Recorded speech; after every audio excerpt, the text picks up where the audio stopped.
Hi, and welcome back. This is week 3 of National Cybersecurity Awareness Month. And this week I want to focus on email and email filtering and email security. Now, you may be saying, why are we doing this? Fake emails, what's the big deal? We've been doing this forever, ever since email existed. There's been fake emails and spam and stuff. Yes, absolutely. And last year in 2019, over 90% of all malware attacks started with email. And so even though we've been dealing with fake emails forever, we're still falling for it. And it makes sense. Sending out emails to hackers is all but free. They go download, like we talked about a couple weeks ago, they'll go find the latest data dump, like 1.5 billion unique email addresses and passwords were found on the dark web last year alone. And so it's really easy for hackers to get a whole lot of email addresses, including a lot in your company, if not all of them. And then they just send out emails to everybody they can. And those emails are spamming, they're phishing, they are trying to trick people into clicking on things that they shouldn't be. And they just cast a really wide net and they see what they catch. It's all but free for them to start infiltrating their network. It's not like they're trying to hack into your firewall and it takes a lot of effort. Sending out an email gets all the way into your mailbox for free with almost no effort on their part. So let's take a look at this graphic here. This is a chart of an email filter that we're using for some of our clients. And as you can see, there's these numbers right here, which looks about, if you break down all of the emails that are coming in, about 5% are attacks of some sort, whether that's phishing or spear phishing or CEO fraud, any of these type of attacks. And about 0.5% are viruses. Now, that's kind of a strange thing to imagine. So let's put this into perspective. Over the last 90 days, I've got about 8,000 emails.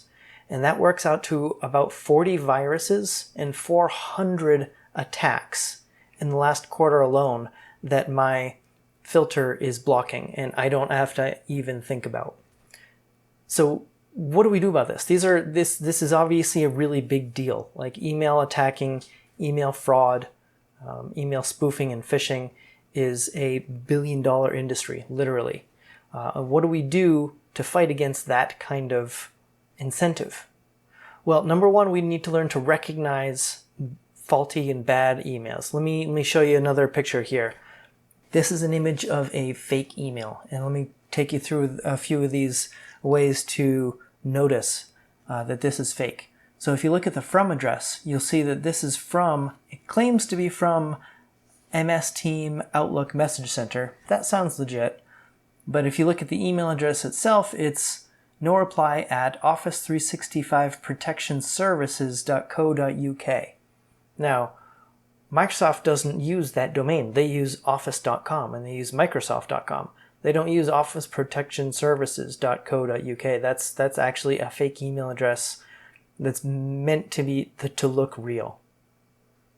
If we keep looking down here, you'll see that the message itself says, we're having trouble verifying your account on our server. Most features will be turned off. This is just threatened. Before that, they make a few spelling mistakes and grammatical errors. So keep your eye out for these kinds of things. Microsoft is not going to make spelling mistakes and grammatical errors. And down below, if you look at the email signature, this is not an email signature that Microsoft uses. If you look at any of the emails that you've ever received from them, they don't have an email signature of this format. So what happens if you do get spoofed? If you do fall for this and you click on the button that says sign into Microsoft account, well, it's likely you'll see something like this. And you may have seen something like this before. This is a real Microsoft web page. It's what happens when third parties are trying to link into your email so that they can do things like manage your contacts for you or integrate themselves into OneNote or Teams. So this is a permissions request. It says these are all the things that this app would like to get permissions to. Do you accept it? This all looks legitimate because it is a legitimate Microsoft web page. What makes it illegitimate is that somebody you don't know is trying to get permissions to do all of these things. And this is basically saying, yes, hacker, here are the keys to my email kingdom. If you ever see a screen like this and you aren't specifically expecting it, hit cancel. This is only going to be a scam. This is only going to cause all kinds of problems for your life. Cancel out of this unless you know exactly what's happening and why this is happening. So those are some ways that we can learn to recognize faulty and fraudulent and spam and phishing emails when they come in. Number two thing that you can do to protect yourself is to run all of your email through an email security filter. That graph that I showed you earlier was from a security filter that we use for our company. Top notch. They scan all the messages for spam, for viruses, for phishing attacks.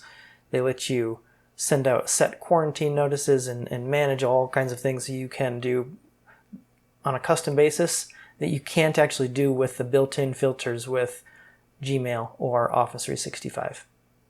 And then the third thing that we really strongly recommend for making sure that these kind of emails don't fool you is to set up a training program for your company.